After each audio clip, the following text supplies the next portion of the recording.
estudantes do nono ano, como vocês estão? Tudo bem?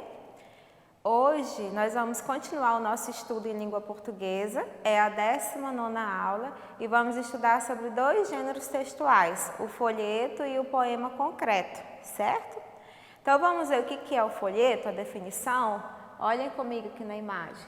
Veja só, o termo folheto, ele é um exemplo de um texto injutivo, né? Um texto regulador. Por quê? Porque é um texto que vai trazer informações para o leitor. Então, sempre são objetos impressos que têm com essa finalidade de dar informação ao público. Então, vamos ver um exemplo de folheto? Observem a outra imagem comigo. Olha só. Esse folheto é de um tema atual que a gente está vivenciando, né, que é o coronavírus, e ele vem com todas as informações necessárias que a gente precisa saber de como evitar essa doença. Então, primeiro, ele tem uma frase de destaque que vocês estão vendo aí, ó, o que você precisa saber e fazer. Então, nessa frase, nesse enunciado, você já vai ter todas as informações que o folheto traz. Então, essa é uma das características básicas de um texto injutivo. Ele vem dar informações a respeito de algum assunto. No caso, como é uma doença, ele vai trazer medidas de prevenção, como que essa doença é transmitida, observem aí que tem, né, os principais sintomas. Então, todas as informações básicas sempre vai ter nesse tipo de texto, certo? Então, vamos ver aqui comigo algumas questões a respeito disso. Então, lá no bloco de estudo de vocês vão ter várias questões sobre esse folheto que nós vimos aí, tá? Então, a primeira pergunta é essa. Qual é o assunto abordado nesse folheto? Como foi possível saber disso? Então, vamos ver novamente a imagem? Olha só aí na imagem. É claro que está bem claro que o assunto é sobre o coronavírus. Vejam só que está bem em destaque. Como que é possível saber disso? Por esse destaque que está no nome da doença, né? Pela linguagem verbal e não verbal, você vê que a gente tem inicialmente, como eu disse, as medidas de proteção, depois você tem de transmissão e os sintomas. Então, todo o folheto, na medida que você já visualiza ele, você já vai saber do que ele está falando, certo? A outra pergunta, por que o folheto tem imagens e não é feito somente com palavras? Vejam só que o folheto, ele precisa ter as imagens para chamar a atenção do leitor. Se tivesse só o nome da doença, as frases de prevenção, de transmissão e de sintomas, não ia chamar a atenção. Vejam que aqui nesse folheto você tem as imagens aí da pessoa lavando a mão, né? Colocando a mão sobre a boca na hora de tossir, que é uma medida de proteção.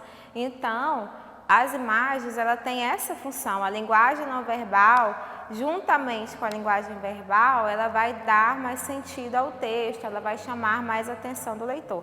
E nesse gênero específico, que é o folheto, é muito interessante que se utilize essas duas linguagens, certo?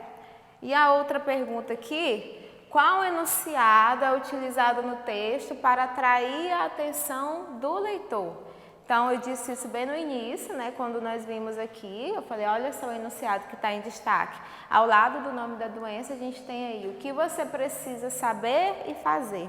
Então, a partir desse enunciado, você já vai ver que o folheto vai trazer todas as informações básicas, né, que é a prevenção, a transmissão e os sintomas.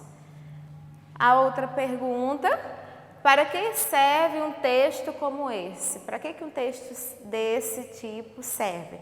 Como eu disse no início, o folheto, ele é um texto injutivo, que ele tem a função de transmitir informação, mas essa informação ele vai dar passo a passo, determinar, como é o caso de uma doença, ele vai ter que falar de tudo isso aí, né, de como que ela é transmitida, os sintomas e como que a gente pode fazer para se proteger contra ela.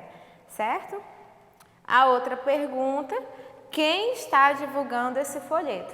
É outra característica básica desse gênero, que sempre, no finalzinho dele, a gente consegue detectar quem é que está fazendo a divulgação. Vejam aqui nesse folheto, na imagem, que a gente tem aqui, ó, o Ministério da Saúde, né? Tem até o site saúde.gov.br, então já fica claro que é o Ministério da Saúde, né, do governo federal. Então, todos os folhetos ele tem essa característica, ele tem uma frase que vai chamar a atenção, ele tem a linguagem verbal, a não verbal e tem também a pessoa responsável, né? No caso, a entidade aí que é responsável pela produção desse folheto, certo? Então, vamos ver outra imagem aqui. Lembrando também que nesse tipo de texto, nos folhetos, as frases geralmente estão no modo imperativo. E o que é o modo imperativo que a gente vê aí? O modo imperativo, ele expressa ordem, pedido, recomendação, alerta, convite, conselho, súplica, desejo, entre outras coisas. Então, nesse caso do folheto, o modo imperativo ele é usado para fazer algumas recomendações. No caso lá que a gente viu, quando ele cita como se prevenir, ele vai dar várias recomendações de como isso acontece. A outra imagem, para a gente ver aqui, só para a gente relembrar um pouquinho, quais são os modos verbais, já que a gente falou do modo imperativo, são 3 modos verbais, né? Indicativo, subjuntivo e imperativo. Como nós vimos antes, o modo imperativo, ele expressa essa ordem, que é o modo verbal utilizado nesse tipo de texto, né? O modo subjuntivo, ele expressa uma dúvida, uma possibilidade, uma hipótese, a gente não sabe se realmente vai acontecer. E o modo indicativo expressa uma certeza, algo que realmente acontece. Seja essa ação no presente, no passado ou no futuro, que aí já é os tempos verbais que a gente estuda tão bem, né? Então, vamos ver aqui no quadro 2 exemplos lá do folheto que a gente viu, né? Olha aqui. Lave as mãos com frequência com água e sabão ou higienize com álcool em gel 70%.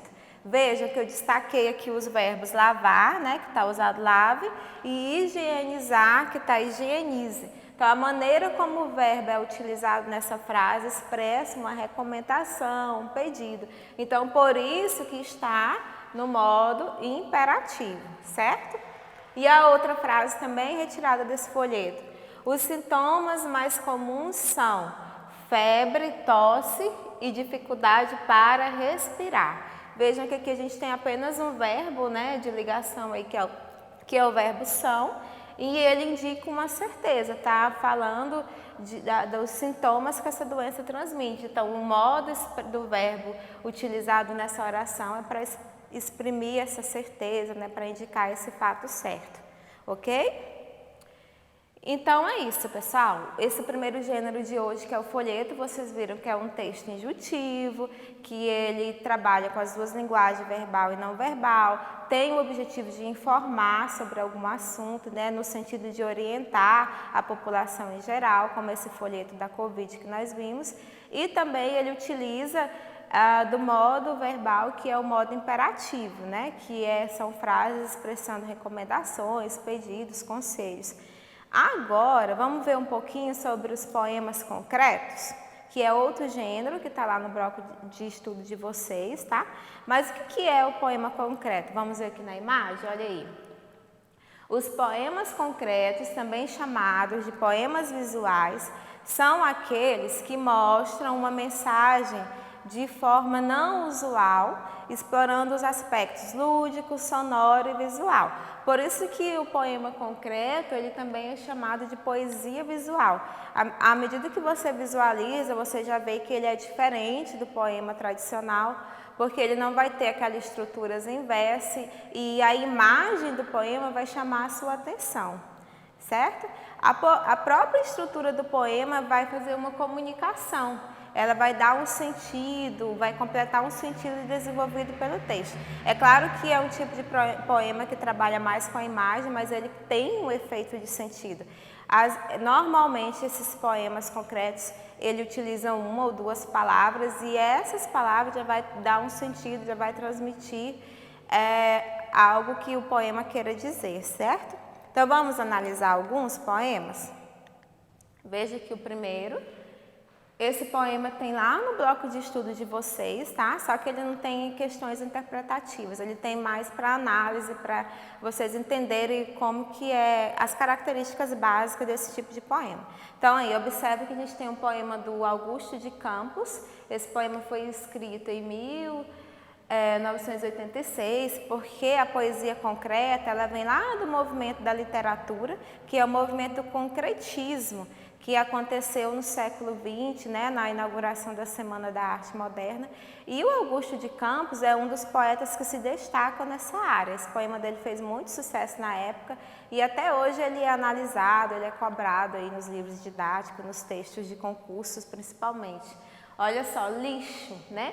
E aí ele faz a imagem de uma palavra lixo, mas ele usa outra palavra para poder fazer esse diálogo, luxo. Vejam que ele escreve essa palavra aí, ó, luxo, luxo, repetindo, transformando a palavra lixo normalmente para dar esse sentido, né? Que lixo e luxo são termos que se aproximam. A pessoa que quanto mais utiliza, vamos dizer assim, mais acesso tem, mais produção de lixo ele vai fazer, né? Então ele faz essa questão, esse diálogo entre lixo e luxo. A pessoa quanto mais tem, produz lixo. E aí ele faz tipo um protesto, né, com relação a essa consciência do meio ambiente, da gente produzir menos lixo. Não está bem claro essas palavras, mas quando a gente faz essa associação da palavra lixo que ele escreveu com a palavra luxo, você já vai pensar nessas questões, certo? Vamos ver outra palavra? Essa também é do Augusto de Campos, que ele utiliza a palavra amor, né? E aí ele faz uma imagem de uma pirâmide e ele vai fazer esse jogo, né? Esse diálogo com duas palavras, amor e morte e temor. Vejam que você vê aí, no caso, três palavras, não duas, né? Amor, e aí você vê aqui no meio, ó, morte, e também você vê temor, né? Então, é esse jogo de antítese. Lembram da antítese, que é a figura de linguagem que dá ideias opostas? Então, ele trabalha com isso, né? Que o sentimento do amor é como se fosse uma pirâmide, né? Ele vem, ó, vem lá amor, aí vem descendo, né? E aí você vem jogando com esses sentimentos, né? De ódio, de angústia. Então, esse poema trabalha bem com esse aspecto sentimental, certo? Vamos ver o outro. Esse poema já é de outro poeta concretista, né, que também se destaca na poesia, no poema concreto, que é o José Lino Grunewald. E aí ele trabalha com a palavra forma, criando outras palavras e fazendo uma transmissão de sentido, de comunicação também. Olha, ele pega a palavra forma e aí cria reforma, desforma, transforma, conforma, informa e forma. Então, assim, essa é uma das características básicas da poesia concreta, trabalhar com o sentido da palavra. Às vezes, como nós vimos lá no primeiro poema do Augusto de Campos, ele utiliza uma ou duas palavras e consegue transmitir um sentido. Esse poema aqui do José Lino, a partir da palavra forma, ele vai trabalhar várias palavras, né, que ele usa aí prefixos, né, o re, o diz, o trans, e vai criando o in, o com, para ele falar dessa questão de transformação que a sociedade vive, né? Então, ele quer bem transmitir esse sentido, certo? Esse outro poema eu achei ele bem interessante, que também, veja aqui na imagem, também é de outro poeta, né, concretista, que é o Marcelo Moura. E aí ele trabalha uma palavra só e já trabalhando o sentido dessa palavra, que é a palavra giro. Olha só como aí ele já faz um trabalho mais detalhado com as letras, né, em si. Ele coloca o G no centro, aí o G, né? E aí quando a gente visualiza, você já imagina o sentido dessa palavra, que é de girar, né? O movimento que faz em círculo. Vejam que ele consegue trabalhar bem. É um poema que a gente até, se você olhar fixamente para ele, já parece que você está girando, né? Então, essa é outra característica do poema concreto, de transmitir movimento, né? Com as palavras também. Vamos ver mais um? E aí, tem mais um poema do José Lino Grunewald, né? Que é também esse trabalho. Ele já é um poeta que gosta de trabalhar com uma ou duas palavras, e aí ele trabalha com a palavra rio e raio. E ele utiliza, né, ele coloca as palavras no sentido de você estar vendo, né, um rio, ou então a imagem de um raio. Você pode fazer essa junção das duas. Então, esses aí são alguns poetas que se destacam, tá?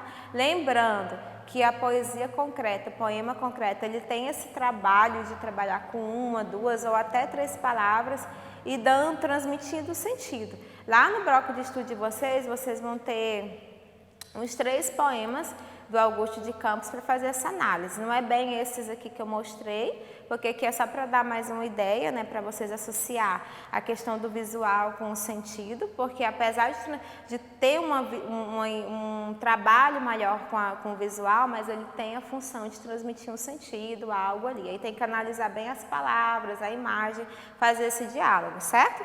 Para finalizar, vamos ver aqui comigo o mapa mental, né, que eu falei lá para vocês. O que eu disse? Que o poema concreto ele também é chamado de poema visual, porque ele trabalha com essa imagem.